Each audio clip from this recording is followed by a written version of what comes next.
Boa tarde, povo de Deus, paz seja convosco. Hoje vamos abordar um tema cujo título é Liberdade e Legalismo. É um texto baseado no livro de 2 Coríntios, capítulo 3, versículo 17.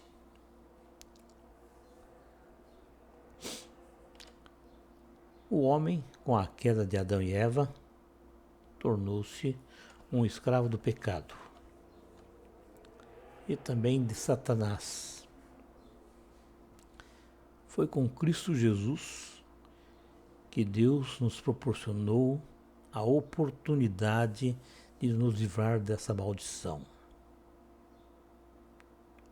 Através de Cristo, Deus nos deu a liberdade não para fazermos o que queremos, mas liberdade para sermos livres do jugo de Satanás. Como livres e não tendo a liberdade por cobertura das práticas malignas.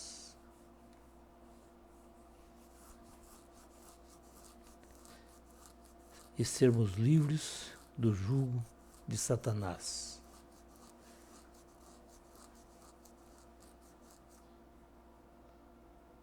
Mas, como livres, pessoas livres, não temos a liberdade de malícias. Livres como servos de Deus. Da mesma forma que Paulo escreveu aos Coríntios, aos Gálatas, narrando que fomos separados do pecado e do presente mundo, um mundo mau, a fim de que possamos viver em comunhão com Ele e testemunhar de Cristo Jesus diante desse mundo perdido. Ser separado é viver perto de Deus na fé e na obediência para a sua glória e manifestação do seu Filho. Ter liberdade em Cristo é não estar preso a tradições, a reputações, às posições sociais, aos bens e ao sucesso. Ser livre é estar livre de todas essas coisas. Paulo diz que ao voltar a Jerusalém, após 14 anos de sua conversão, ele levou consigo Barnabé e Tito. O mesmo Barnabé que tinha sido um apóstolo e agora servia a Deus na Antioquia. E Tito, grego de nascimento, e que não havia sido submetido à circuncisão para mostrar aos gentios a liberdade em Cristo Jesus. Ele disse aos Gálatas: é isso, por causa dos falsos irmãos que se tinham entremetidos e secretamente entraram a espiar a nossa liberdade que temos em Cristo Jesus, para nos porem em servidão, aos quais nem ainda por uma hora cedemos com sujeição, para que a verdade do Evangelho permaneça em nós. Está lá escrito em Gálatas, capítulo 2, versículos 4 e 5. Os fariseus, irmãos, procuraram os Gálatas, persuadindo-os a rejeitar os ensinamentos de Paulo e aceitar outro evangelho. Esse novo evangelho consistia em não crer em Cristo Jesus, como também se ligar a fé judaica. Paulo combatia os falsos mestres e suas heresias, procurando fazer com que os Gálatas lembrassem sempre que a salvação viria pela graça, mediante a fé em Cristo Jesus, como Senhor e Salvador, efetuada pela expiação através de sua morte e do seu sangue. Está escrito: estáis, pois, firmes na liberdade com que Cristo nos libertou, e não vos torneis a meter-vos debaixo do jugo da servidão. Gálatas capítulo 5, versículo 1. Irmãos, nós fomos chamados para a liberdade. Uma liberdade em Cristo Jesus. O próprio Cristo nos adverte por 2 vezes que tudo nos é lícito. E Paulo confirma as palavras de Cristo. Lá em 1 Coríntios capítulo 6, versículo 12. Ele diz que todas as coisas me são lícitas, mas nem todas as coisas me convêm. Todas as coisas me são lícitas, mas eu não me deixarei dominar por nenhuma delas. É claro que Paulo falava do exemplo que todo cristão deve dar ao mundo. Se o seu exemplo leva outras pessoas ao pecado e à ruína, uma ruína espiritual, estamos cometendo graves problemas, graves pecados, fazendo com que o propósito da morte de Cristo não tenha valor algum. Nós somos alertados, irmãos. Mas vedes que essa liberdade não seja de alguma maneira escândalo para os fracos. 1 Coríntios, capítulo 8, versículo 9. Porque todas as coisas me são lícitas, mas em todas elas edificam. 1 Coríntios, capítulo 10, versículo 29. Embora muitas coisas sejam lícitas, elas não edificam a ninguém. Então, tudo que fizermos deve ser feito para a honra e glória de Deus. E ele vai dizendo: portai-vos de modo que não deis escândalo nem aos judeus, nem aos gregos, nem à igreja de Deus. Está lá no livro de Coríntios, 1 Coríntios, capítulo 10, versículo 32. Então devemos seguir o exemplo de Cristo Jesus e nos tornar semelhantes a Ele. Um exemplo mostrado por Paulo foi descrito quando ele repreendeu Pedro publicamente. Ocasião em que Pedro tinha comunhão com os crentes gentios nas refeições. Porém, com a chegada dos cristãos judeus, os da circuncisão, ele se afastou dos crentes gentios, embora soubesse que Deus os aceitava sem parcialidade. Pedro opôs-se às suas próprias convicções por medo das críticas e da possível perda de autoridade na igreja judaica cristã de Jerusalém. Está escrito, irmãos: ora, o Senhor é Espírito, e onde está o Espírito do Senhor, aí há liberdade. Lá no livro de 2 Coríntios, capítulo 3, versículo 17. Porém, isso não é privilégio da igreja primitiva. Não. Ou igreja do tempos remotos, também não. É privilégio nosso hoje, sim. Hoje temos muitas igrejas, pastores e cristãos que procuram aliciar o povo de Deus da liberdade. Uma liberdade em Cristo. Esses pastores, esses cristãos que se procedem dessa maneira hoje, não têm parte com Deus. Eles são legalistas. Sim, legalistas. Então o legalismo, irmãos, está enraizado em quase todas as religiões. O legalismo resume-se no fato de que as pessoas, falsos profetas, fazem com que pessoas se submetam à sua vontade própria, ensinando doutrina ou ideias originárias de pessoas, de igrejas ou tradições, e que estejam expressas ou subentendidas na palavra de Deus. Então, essas palavras, esses ensinamentos que muitas igrejas fazem, não tem nada a ver com a fé cristã, não tem nada a ver com a palavra de Deus. Olha, posso dar um exemplo tirado da própria Bíblia. Pedro falou: não seja o adorno da esposa o que é exterior, como frisado do cabelo, adereços de ouro, aparatos de vestuários.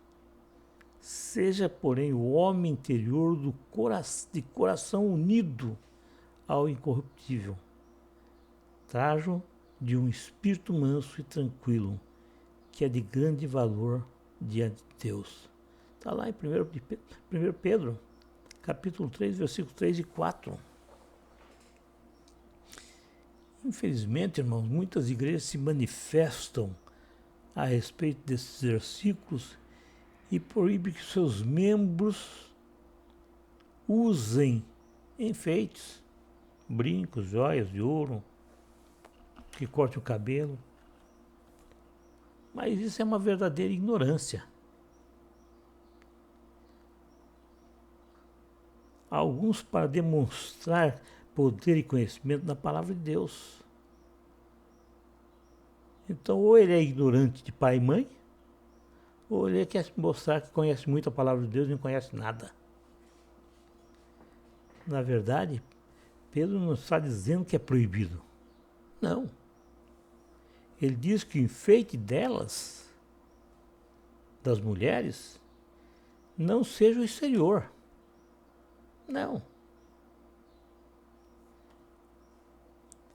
O importante é que a mulher cristã tenha uma disposição mansa e quieta, que as suas atitudes se manifestem numa submissão em amor pelo próximo. A verdadeira beleza da mulher está no caráter dela, e não nos enfeites. Se a beleza fosse exterior, tivesse nos enfeites, você pegava um toco preto aí na rua queimado, enchia de ouro, enchia de um monte de babaquice lá, aí ele ficaria bonito, cristãozão. Para com isso, né? Pedro nos adverte que não podemos ser dominados pelo materialismo, pelas modas dominantes ou pelos direitos humanos. Devemos sim evitar o mal sob qualquer forma, tanto nas palavras quanto nos atos. Evitar qualquer tratamento injusto e impróprio para com os vossos semelhantes, buscando uma vida de paz, cheia de bênçãos e do favor de Deus. O legalismo, irmãos, também estava lá no Velho Testamento. É só olharmos para o que nos diz o versículo a seguir. Está escrito: a mulher não usará roupa de homem, nem o homem veste peculiar à mulher, porque qualquer que faz tais coisas é abominável ao Senhor teu Deus. Está escrito lá no livro de Deuteronômio, capítulo 22, versículo 5. Há igrejas que levam esse versículo ao pé da letra, como se obedecer a um versículo do Velho Testamento fosse suficiente para a salvação. Proíbem o uso de calça comprida pelas mulheres nos dias atuais, esquecendo que na época do Velho Testamento, quando isso foi escrito, o uso de calças compridas não existia, nem para homens e muito menos para as mulheres, uma vez que as vestimentas naquela época eram túnicas, e hoje eles proíbem o uso de calça comprida para as mulheres. A Bíblia relata que pelas obras da lei ninguém será justificado. Está lá, Gálatas, capítulo 2, versículo 16.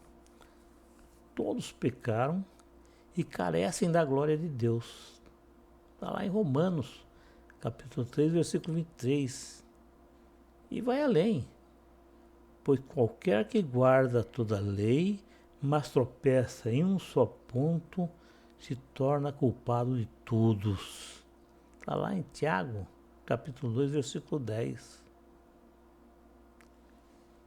O que vemos hoje é muitas pessoas se escondendo atrás do Evangelho, obedecendo ao legalismo do homem, se preocupando com o vestir, com o comer, na aparência externa e esquecendo do principal, que é a parte espiritual. Muitos destes, ao morrer, precisaram levar 2 caixões, um pequeno para levar o corpo e um outro grande para levar a língua. Outra questão terrível, irmãos, em nossos dias, é que encontramos muitos pastores que se dizem servos de Deus e a sua principal função na obra do reino é angariar dinheiro. Eles querem angariar dinheiro para o seu bel prazer. Alguns chegam mesmo a dizer que um missionário necessita ter boas estratégias para arrecadar dinheiro nas campanhas. Pelo que eu saiba, quem deve comandar o culto é o Espírito Santo, através da palavra necessária para aquela congregação, para aquela assembleia. Arrecadar fundos, e quanto mais melhor, não é, nunca foi e não será jamais um pilar para ganhar almas e fazer as mesmas coisas que Cristo fez nessa terra. Está escrito, irmãos, os sinais seguirão aqueles que creem. Se minha estratégia é para arrecadar dinheiro, então eu estou longe, muito distante do propósito de Deus, que nos ordena ir e pregar o Evangelho a toda criatura e ainda procurar em primeiro lugar as coisas do alto e as demais lhe serão acrescentadas. Cristo falou: dê de graça, porque de graça recebestes. É necessário que se diga que não devemos jamais ser adeptos ao extremismo. Acreditamos que a justificação pela fé confirma a lei quanto ao seu propósito original, mediante a obra regeneradora do Espírito Santo. O crente é capacitado a honrar e a obedecer à lei moral de Deus. Tudo que em nós desagradar a Deus, Ele mesmo nos mostrará e fará com que percamos a vontade de praticá-lo ou usá-lo. Tudo que é demais ou em excesso faz mal. Todos os benefícios da morte sacrificial de Cristo Jesus só podem tornar-se real em nossas vidas se aceitarmos pela fé a Cristo Jesus. Amém.